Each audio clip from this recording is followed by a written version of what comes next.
Good morning, students. Today we start chapter 1 in history, that is tracing changes through 1,000 years. What we study in this chapter, what are the changes being done from that time to this time?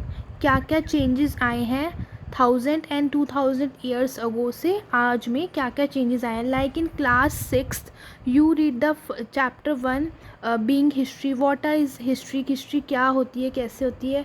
Same like in class 7th, you read in chapter 1, that is what are the changes being done. History में क्या क्या changes आए हैं, कैसे अब change हुआ है सब कुछ. Okay. Topics to be covered in this chapter. What are the topics we covered in this chapter are new and old terminologies. Means पहले जो टर्मिनोलॉजीज थी क्या वो आज सेम है या फिर कुछ डिफरेंट हुआ है.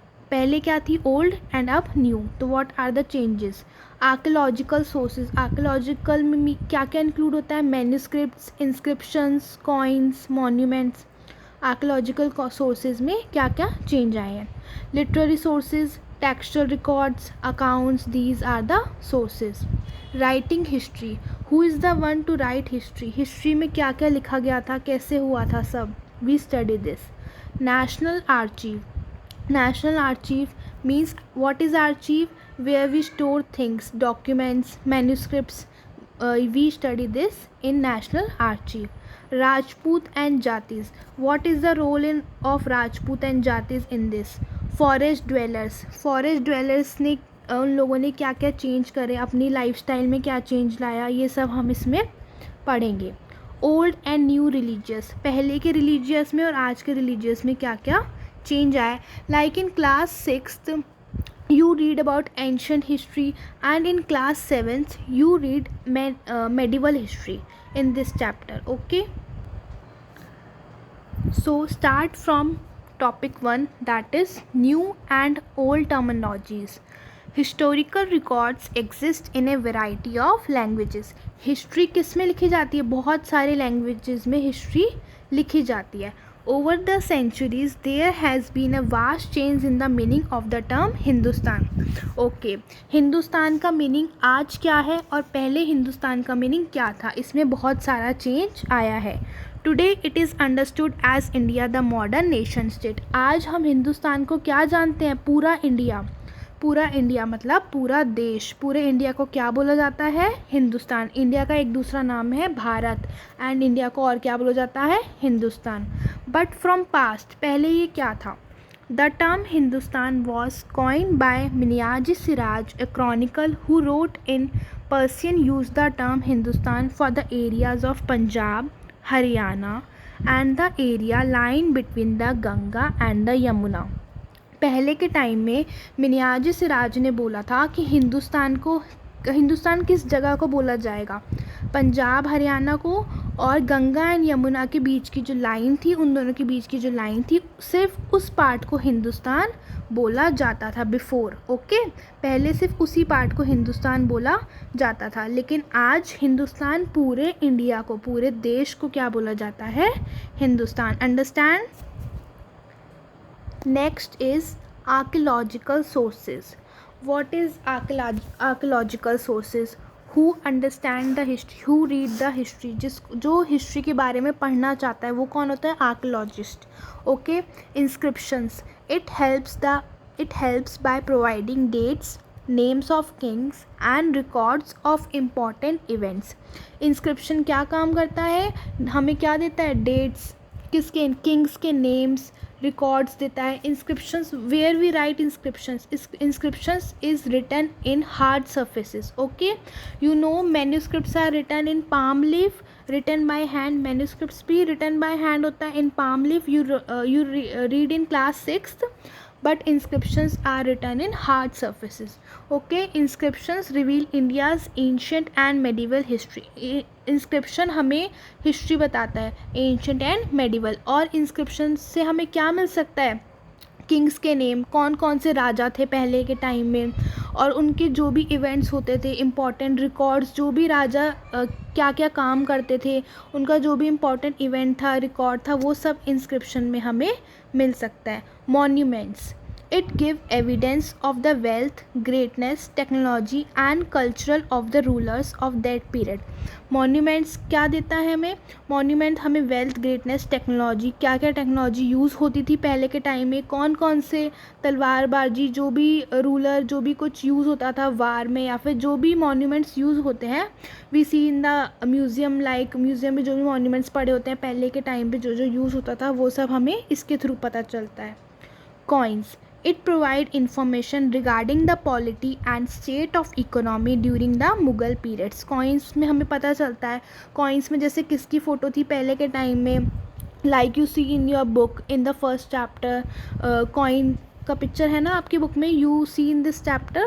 ओके, तो कॉइन में किस किस की फ़ोटो होती थी एंड द पॉलिटी स्टेट, उस टाइम पे क्या स्टेट ऑफ इकोनॉमी होता था मुगल्स के टाइम पे. लाइक इन टुडे अब हमारे जो कॉइन्स हैं उस पर क्या होता है, एंड नोट पे गांधी जी की फ़ोटो होती है लाइक दिस. तो ऐसे ही पहले कॉइन्स से हमें क्या पता चलता था उस टाइम कौन सी स्टेट ऑफ इकोनॉमी चल रही है मुगल्स पीरियड में. Okay students, next is literary sources. What are we read in literary sources? First is textual records. Textual records में हमें क्या फाइंड आउट होता है? They include autobiographies, biographies and chronicles and other important literary work done by various famous scholars in various languages. It gives a lot of historical informations. Textual records include autobiographies, मतलब कि जो भी Kings थे पहले के time में, जो भी लोग थे उनकी autobiography, biographies and chronicles means historical events, जो भी पहले इवेंट्स हुआ करते थे उन सब की रिकॉर्ड्स, टेक्सचुअल रिकॉर्ड्स हमारे पास मिल जाता है. And other important literary work, जो भी वर्क डन हुआ था डिफरेंट लैंग्वेजेस में, एक लैंग्वेज में नहीं लिखा जाता था रिकॉर्ड्स, अलग अलग लैंग्वेज में लिखा जाता था. और हमें ये सारे रिकॉर्ड्स हमें बहुत सारी इन्फॉर्मेशन प्रोवाइड करते हैं. जैसे कि 1000 ईयर्स अगो, 2000 ईयर्स अगो, अब कोई इंसान तो है नहीं हमारे पास, है ना, जो हमें बताएगा. तो ये सारे रिकॉर्ड्स, मॉन्यूमेंट्स, इंस्क्रिप्शंस, ये सभी हमें प्रोवाइड करती हैं कि पहले के टाइम में क्या क्या होता था, कैसे राजा होते थे, क्या क्या इवेंट्स हुआ करते थे, कौन कौन से वार हुआ करते थे. Okay, accounts bye foreign travellers. Foreign travellers के अकाउंट्स के थ्रू हमें क्या मिलता था? These accounts give a lot of historical information about account based on prevalent political, social and economic system. Okay, foreign travellers में हमें अकाउंट बेस्ड जो भी इंफॉर्मेशन मिलती थी इन दिस, लाइक जो भी फॉरेनर ट्रैवलर करता था, फॉरेनर हमारे इंडिया में जो भी ट्रैवलर करता था, दे रोड द अकाउंट्स, वो लोग अकाउंट्स को लिखते थे. हम किसके बेस पे लिखते थे? इकोनॉमिक, मतलब हमारे इंडिया की कैसी इकोनॉमिक सिस्टम है, सोशल सिस्टम है, उसको देखते हुए वो लोग लिखते थे. But these accounts face difficulties. इस अकाउंट में बहुत ज़्यादा डिफ़िकल्टी होने लगी, तो इस अकाउंट्स को इतना प्रेफर, इस सोर्सेज को इतना प्रेफर नहीं किया गया. But textual records is a good to prefer this. Okay, next is writing history. How they right history. वो लोग कहाँ पे कैसे लिखते थे writing history? Okay, ancient times में तो हिस्ट्री लिखी जाती थी मैन्यूस्क्रिप्ट्स में, इंस्क्रिप्शंस में. Okay, but in the medieval time, कुछ मेडिवल टाइम आया like in between 700 and 1750 C, common era का जब टाइम आया, paper become cheaper and more widely available. उस टाइम पेपर बहुत सस्ता हो गया था और बहुत ज़्यादा बिकने लगा था. This resulted in A dramatic increase in the variety of return records during this period. उसमें क्या हुआ था, सब लोग रिटर्न रिकॉर्ड्स लिखना लग गए थे, सब लोग पेपर पे रिकॉर्ड्स लिखने लग गए थे और बहुत ज़्यादा इंक्रीज़ हो गया था ये रिटर्न रिकॉर्ड्स का system. People started using paper to write holy text, letter, judicial records for keeping record of accounts and taxes.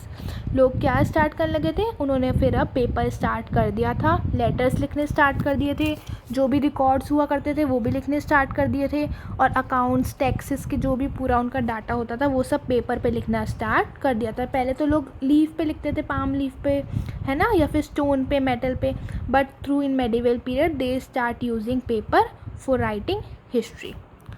Next is National Archive. Okay, an archive is a place where documents and manuscripts are stored as records for knowledge. Archive एक ऐसी जगह है जहाँ पे documents, manuscripts रखी जाती है. Archive okay, archive एक ऐसी जगह है जहाँ पे डॉक्यूमेंट्स, मैन्युस्क्रिप्ट स्टोर करी जाती हैं, जो भी रिकॉर्डिंग हिस्ट्री का जो भी होगा वो सब वहाँ पे रिकॉर्ड करा जाता है. The British government in India established the National Archive of India at New Delhi after they acquired the control of India from the Mughals. First archive कहाँ पे हो गई थी? न्यू दिल्ली में फर्स्ट आर्चीव बनाई गई थी, जहाँ पे सारे documents and the manuscript store करे गए थे फॉर नॉलेज गेन के लिए, जैसे हम लोग अब आर्चीव में से पढ़ सकते हैं. ब्रिटिश गवर्नमेंट इंडिया ने इस्टेब्लिश करी गई थी. उस टाइम पे सिर्फ न्यू दिल्ली में थी जो यहाँ पे इस्टेब्लिश थी.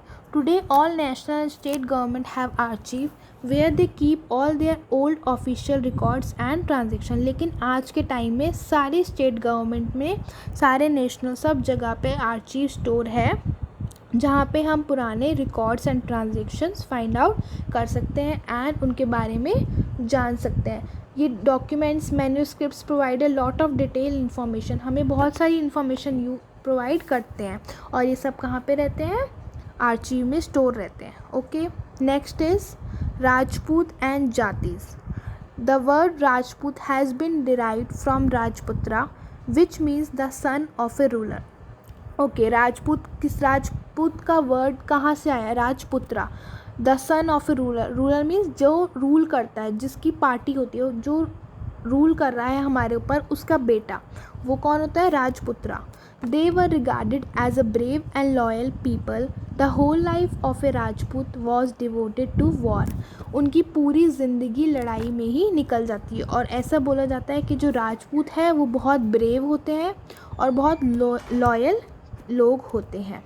Okay, jati were ranked on the basis of their birth. Jati किस पे रैंक होती है? बर्थ. आपका जहाँ बर्थ हुआ है, जिसमें हुआ है, जिस जाति में हुआ है, आप उसके कहलाए जाओगे. जाति frame their own rules and regulations. अलग अलग जाति के अलग अलग रूल्स हैं, अलग अलग रेगुलेशंस होते हैं. They were also directed to follow the rules of the panchayat और विलेज एल्डर्स. और जो पंचायत वहाँ के रूल करते हैं वो भी उस रूल को जाति लोग मानते हैं, और जो भी बड़े लोग बोलते हैं कि ये रूल लगेगा तो वो लोग उसको मानते हैं. लेकिन राजपूत जो होते हैं वो अपना अलग ही पूरा चलाते हैं. Next is forest dwellers. Forest dwellers are migrated and change their habit. Forest dwellers को अपनी हैबिट, अपना सब कुछ चेंज करना पड़ा, क्योंकि फॉरेस्ट ड्वेलर्स माइग्रेटेड मीन्स चलते थे. The word habited refers to the environment of a region and the social economic lifestyle of its residence. Habited का मीन्स क्या होता है? आप किस तरह से रह रहे हो, आपकी क्या लाइफस्टाइल है, क्या आपका ऑक्यूपेशन है, कैसे आप लोग काम कर रहे हो. तो जो फॉरेस्ट ड्वेलर्स थे, दे चेंज देयर ऑक्यूपेशन. उनको अपना ऑक्यूपेशन भी चेंज करना पड़ा, पूरा उनको प्रोसेस अपना चेंज करना पड़ा. कुछ लोग तो बहुत बड़े बड़े पीजेंट्स बन गए, they are become more peasants. कई लोगों को फुल टाइम एग्रीकल्चर मिल गया, ठीक है, they are gaining full time agriculture. And ऐसे ऑक्यूपेशन चेंज करते करते soon they become very big forest dwellers. Like they pay taxes also. वो लोग टैक्सेस भी पे करने लगे, उनकी ऑक्यूपेशन बहुत ज़्यादा डेवलप हो गई. Next is old and new religious. Major religious development of this period are done in Hinduism and the emergence of Bhakti. जो भी religious change हुआ वो ये हुआ कि हिंदुइज्म में एक वर्ड आया, दैट इज़ भक्ति. भक्ति में गॉड वगैरह को, प्रिस्ट को मानने लगे. In this they construction of temples वगैरह बिल्ड होने लगे. किंग्स मतलब जो राजा थे उन्होंने टेम्पल्स वगैरह बनाने लगे वो लोग, और भक्ति को इमर्जेंस देने लगे. द आइडिया ऑफ भक्ति इमर्ज ड्यूरिंग दिस टाइम्स. मतलब ये बोला गया कि अब सब लोग प्रे करना स्टार्ट करेंगे, भक्ति करेंगे, गॉड को मानना शुरू कर दिया है ना. A pattern of another person, craftsman वगैरह, इन जो भी सारे वहाँ के उस टाइम पे थे उन सब ने भक्ति का स्टार्ट करा. In this period, various languages were used in every region, such as Sindhi, Lahori, Kashmiri, Telangani, Gujari, Avdi and Hindavi. अलग अलग रीजन्स में अलग अलग लैंग्वेज में भक्ति होना स्टार्ट हुई. लाइक कोई सिंधी में कर रहा था, कोई किसी रीजन में कर रहा था. They have different reasons to do the bhakti. Okay, the Mughal empire is a good example. मतलब मुगल एम्पायर एग्जाम्पल है भक्ति का main. Now terms used in this chapter, कौन कौन सी टर्म्स मेनली यूज हुई है इस चैप्टर में? Foreigner, someone who was not a part of a certain society of culture. पहले फॉरेनर का मीन्स क्या होता था? जो हमारे सोसाइटी का पार्ट नहीं है वो कौन है? फॉरेनर है। लेकिन आज के टाइम में फॉरेनर कौन होता है? Which is not belong to a country, जो हमारी कंट्री से बिलोंग नहीं करता, जो दूसरी कंट्री से बिलोंग करता है वो फॉरेनर होता है। लेकिन पहले के टाइम में कोई एक साथ में किसी रीजन से नहीं है तो वो लोग सोसाइटी एक साथ नहीं है, किसी दूसरे कल्चर का है, तो उसको फॉरेनर बोला जाता है। Archive, a place where documents and manuscripts are stored as records for knowledge। Archive मतलब जहाँ पे नॉलेज के लिए डॉक्यूमेंट्स एंड मैन्यूस्क्रिप्ट स्टोर होते हैं, like we read in the chapter. Habitat the environment of a region and the social and economic lifestyle of its residents. Means क्या क्या habitat में लोग अपनी लाइफस्टाइल क्या चेंज करते हैं इकोनॉमिक्स में। Last is archaeologist, they tell us about the art and architecture developed during that period। क्या क्या आर्ट आर्किटेक्चर डेवलप्ड हुआ था उस टाइम पे क्या क्या डेवलपमेंट हुआ था वो सब कौन बनाता है? Archaeologist. Okay students, you learn these terms importantly and read the chapter 2-3 times surely। Thank you।